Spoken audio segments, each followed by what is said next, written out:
So whenever the degree of the denominator is higher than the degree of the numerator, we can use partial fraction decomposition to split up the fraction into two smaller fractions that will be easier for us to work with. So the first step is we take the denominator, which is x cubed minus x squared minus 2x, and we factor it out. We need to factor it into factors that are irreducible factors. Sometimes they could be linear, sometimes they could be quadratic, depends on the function. So right here, we first know that a common multiple is x, so we factor out an x, and then we would be left with x squared minus x minus 2.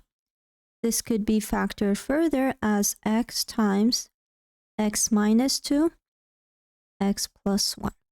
So after we have the factored form of the denominator, we can rewrite the function. And instead of the denominator being as x cubed minus x squared minus 2x, we will write it as the factored form, x times x minus 2, x plus 1. So right here, since that we have the denominator as multiple linear functions, we can split these up into three fractions, where the first fraction would have a denominator of x, the second one would have a denominator of x minus 2, and then the third one would have a denominator of x plus 1. Now, since all of these factors are linear factors, we can have constants on the top. Now, if these were not linear factors, then we always choose the top function to be a power less than the bottom by 1 power.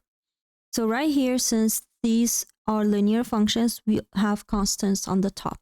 Now the second thing we need to do is we're going to multiply both sides by the common denominator, which here is what we started with, which is x times x minus 2 times x plus 1.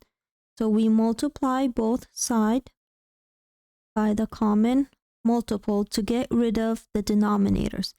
When we do that, we will end up with the bottom right here gets eliminated with this whole thing, leaving us just the function on the top, which is 3x plus 2. Now multiplying the x times x and x minus 2, x plus 1, the x goes away, and now we are left with a times x minus 2, x plus 1, plus b. Now the factor x minus 2 gets eliminated with x minus 2, leaving me with b x times x plus 1. And now c, it's c times x minus 2.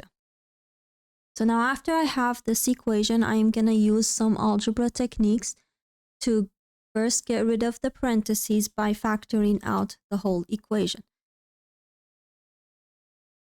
So the first thing is I am going to get rid of the parentheses by factoring out. So now this right here becomes a times x squared minus x minus 2.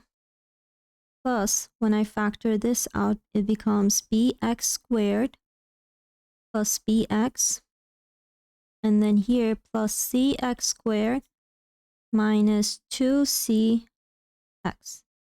Now I still need one more step to get rid of the parentheses right here by multiplying a throughout the function. So ax squared minus ax minus 2a plus bx squared plus bx plus cx squared minus 2cx.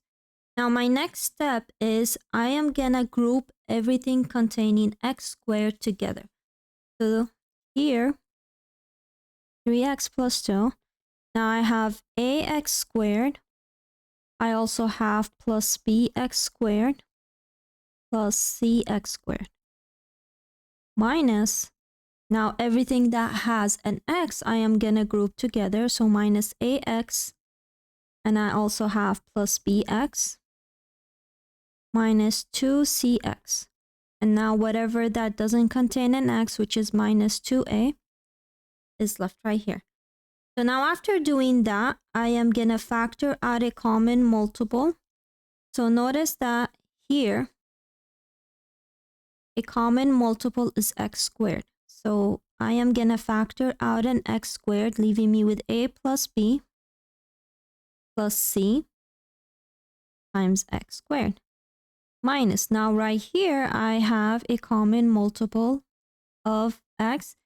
So I'm going to do plus and then leave these as negative a plus b minus 2c times x.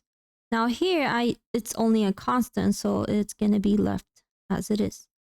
So after I factored out a common multiple of all of these, now I need to match them up to the right-hand side of the equation.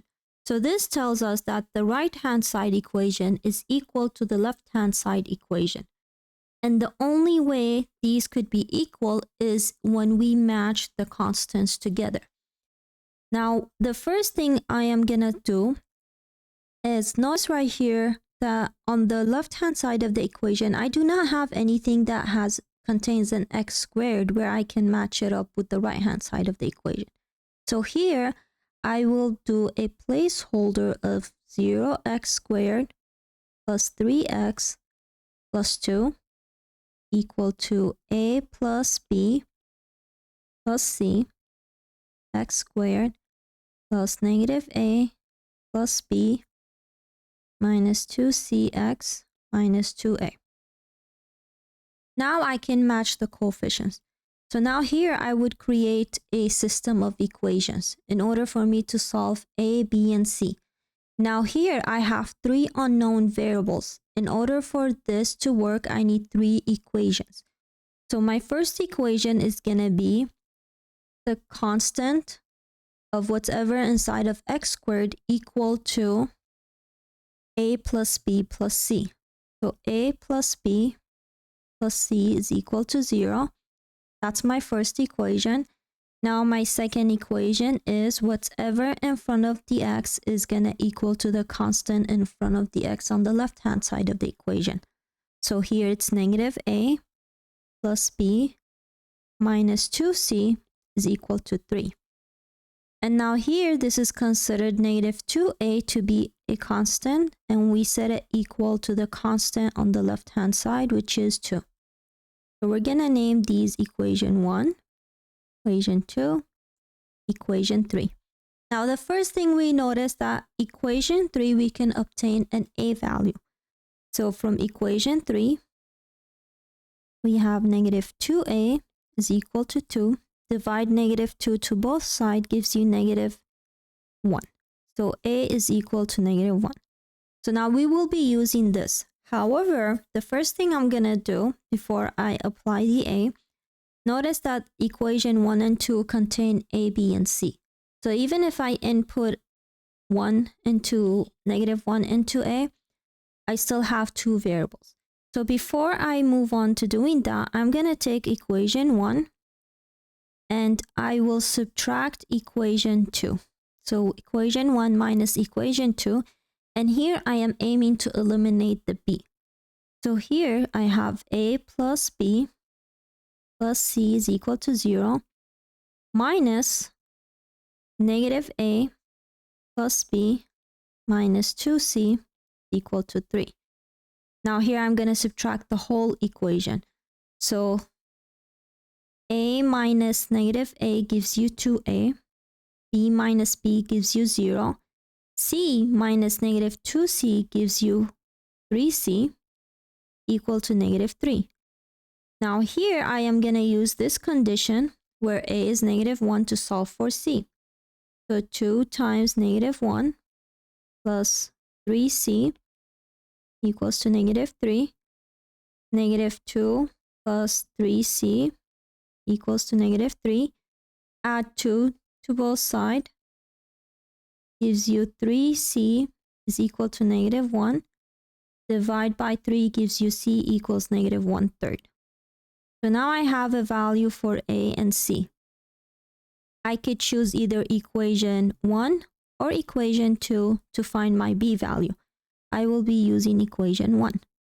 So equation 1, I have a plus b plus c is equal to 0. Now a is -1. I need to solve for b, and c is -1/3. Combine like terms, -1 plus -1/3 gives you b minus 4/3. Adding 4/3 gives you b is equal to 4/3. So now I have my a, b, and c values. Now my last step is rewriting the equations into its factored form, we could say, and then just replacing the values we found for a, b, and c.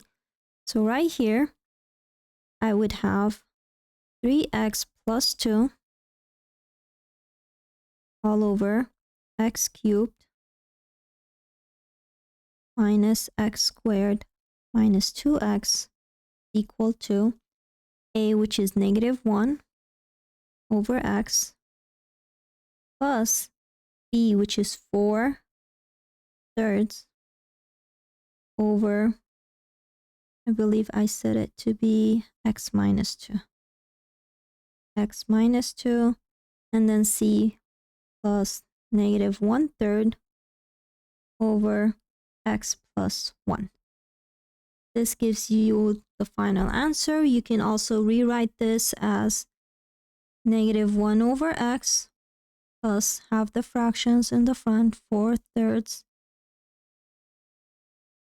x minus 2 minus 1 over 3 x plus 1.